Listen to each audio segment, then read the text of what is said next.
राधे राधे दोस्तों। आज है महाशिवरात्रि। आप सभी को महाशिवरात्रि की ढेर सारी शुभकामनाएं। शिव पुराण में आधारित शंकर जी के 21 अवतारों में ही है महाशिवरात्रि व्रत की कथा, जिसे मैं यहाँ आज वर्णित कर रही हूँ। शिवरात्रि व्रत की कथा। बोलिए शंकर भगवान की जय, मैया पार्वती की जय। गुरु ध्रुव नामक एक पापी निषाद नित्य वन में जीव हत्या और चोरी आदि दुष्कर्म करता था। एक बार शिवरात्रि के दिन वह अपनी गर्भवती स्त्री के साथ भोजन की खोज में निकला, परंतु संयोगवश उसके हाथ में कुछ न लगा। निराश होकर वह एक सरोवर के पास एक बेल के वृक्ष की आड़ में छुपकर इस आशा में जाकर बैठ गया कि जल पीने आए हुए पशु को मारकर वह अपनी क्षुधा तृप्ति करेगा। संयोगवश रात्रि के प्रथम पहर में एक मृगी जल पीने आई तो भील ने अपने धनुष से बाण चढ़ाया। उससे ऐसा करते ही बेल के वृक्ष से जो जल और बेलपत्र वहां वृक्ष के नीचे स्थित शिवजी के ज्योतिर्लिंग पर जा गिरे, उससे शिवजी का पूजन हो गया। मृगी ने आर्तवाणी में निषाद से कहा कि तुम मुझे थोड़ी देर के लिए जाने दो, मैं अपने बच्चों की व्यवस्था करके लौट आऊंगी। मृगी के शपथ पूर्वक विश्वास दिलाने पर निषाद ने उसे जाने दिया और उसकी प्रतीक्षा में एक प्रहर बीत गया और उसका एक प्रहर का जागरण हो गया। दूसरे पहर के आरंभ में उस मृगी को ढूंढती हुई उसकी बहन उस सरोवर पर आ गई। निषाद ने मृगी की सरसंधान करने की ठानी तो बाण के वृक्ष से टकराते ही जल और बेलपत्र वृक्ष के अधः स्थित ज्योतिर्लिंग पर गिरे और इससे उसकी पूजा हो गई। इस मृगी को जब निषाद मारने लगा, उसने भी आतुरवाणी में समय की मांग की और लौट आने के लिए विश्वास पूर्वक वचन दिया। निषाद ने उसे भी अनुमति दे दी और अब उसकी प्रतीक्षा के लिए द्वितीय प्रहर का जागरण भी हो गया। प्रहर मृगी को ढूंढता हुआ हष्ट पुष्ट मृग वहां आ पहुंचा। निषाद की उस बाण को छोड़ने की चेष्टा में पुनः वृक्ष हिलने से ज्योतिर्लिंग पर जल और बेलपत्र गिर पड़े और इस प्रकार तीसरे प्रहर का पूजन हो गया। मृग ने भी कातरवाणी में निषाद से अपने बच्चों की व्यवस्था के लिए समय देने की मांग की और अपने लौट आने की सौगंध खाकर विश्वास दिलाया। उसकी प्रतीक्षा में निषाद ने तृतीय पहर का जागरण हो गया।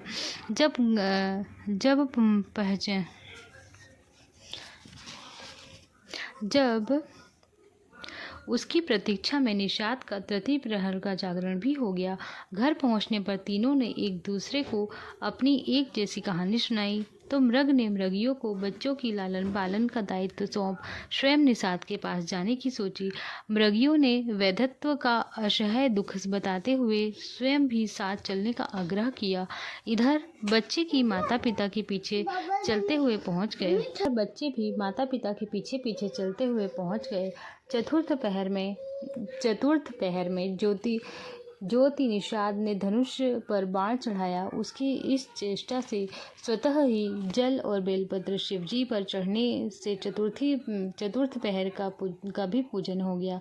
इससे निषाद का पाप भस्म हो गया और उसे ज्ञानोदय हुआ, जिसके फलस्वरूप मृगी की सत्यनिष्ठा, वचनबद्धता तथा परोपकार परायणता को देखकर उसने मृग की प्रशंसा करते हुए उन्हें मुक्त कर दिया। निषाद के इस जागरण पर प्रसन्न होकर शिवजी प्रकट हो गए और उससे वर मांगने के लिए अनुरोध करने लगे। उस निषाद ने शिवजी की स्तुति करते हुए लोक कल्याण के लिए उनसे वहां स्थित रहने का वरदान मांगा, जिसे शिवजी ने तथास्तु कहा। तब बुदायल पर्वत पर शिवजी व्याघ्रेश्वर नाम से स्थित हुए। इस प्रकार शिवजी को ज्ञान अज्ञान से किया गया जागरण और पूजन साक्षात शिवजी का स्वरूप दर्शन कराता है। शिवजी के इन सभी दिव्य ज्योतिर्लिंग का परिचय देने तथा उपरांत सुत जी ने ऋषियों से कहा कि हे ब्रह्मा विष्णु आदि देवताओं, तुम धर्म अर्थ काम त्रिवर्ग के दाता है। मोक्ष के प्रदाता तो एकमात्र ज्ञान स्वरूप अविनाशी साक्षी ज्ञान गम्य तथा स्वयं अद्वैत महादेव जी ही हैं। वे ही चारों सालोक्य, सारूप्य तथा सानिध्य प्रकार की मुक्ति के प्रदाता हैं। शिव जी की सृष्टि के आदि में निर्गुण परमात्मा से सगुण शिव जी बनकर अभिभूत हुए हैं। त्रिगुणातीत शिव जी में और सगुण रुद्र में सगुण और आभूषण के समान आकर भेद को छोड़कर और कोई भेद नहीं है। शिवजी ही ब्रह्मा विष्णु आदि देवों के सहायक हैं। सभी देवों का लय शिवजी में ही होता है और आत्म कल्याण के इच्छुक सभी मनुष्य तथा देवता उसी शिव का ही भजन करते हैं। शिवजी ही काल में महाकाल तथा सभी कार्यों आदि कारण और नियंत हैं। वे शिवजी ही सृष्टि रचना करते हैं और उसमें ही लिप्त नहीं होते।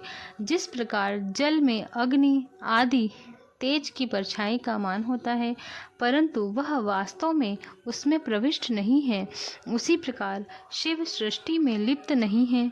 जैसे अग्नि प्रत्येक काष्ठ देख सकता है, वैसे ही सृष्टि के अणु प्रत्याणु में व्याप्त शिवजी को साधक ही देख पाता है। जिस प्रकार एक ही सूर्य जल में अनेक दिखाई देता है, उसी प्रकार एक ही शिव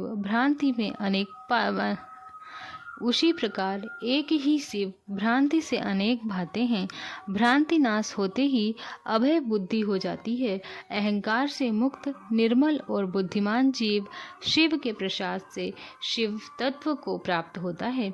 यह सारा उपयुक्त विवरण प्रस्तुत करने के उपरांत सुत जी बोले, पुण्य आत्मा ऋषियों, यह परम पवित्र दिव्य एवं गुप्त ज्ञान साक्षात शिव जी ने विष्णु को, विष्णु जी ने ब्रह्मा को, ब्रह्मा जी ने नारद को, नारद जी ने व्यास जी को और व्यास जी ने शुत जी को और मैंने आपको सुनाया है। इसके श्रवण मनन से कुछ दुर्लभ नहीं रहता। सभी ऋषियाँ सिद्धियाँ प्राप्त हो जाती हैं। बोलिए शंकर भगवान की जय, माँ पार्वती की जय। अब हम करेंगे आरती शंकर जी की। मैंने अंबर डोले तांडव लीला से नटवर की, आरती करो शंकर की।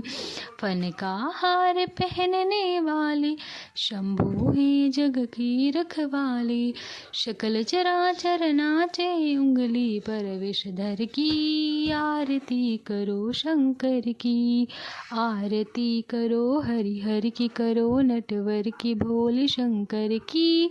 आरती करो शंकर की।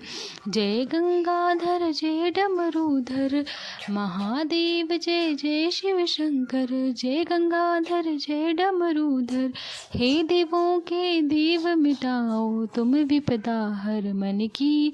आरती करो शंकर की। बोलो महादेव की जय, उमा पार्वती की जय।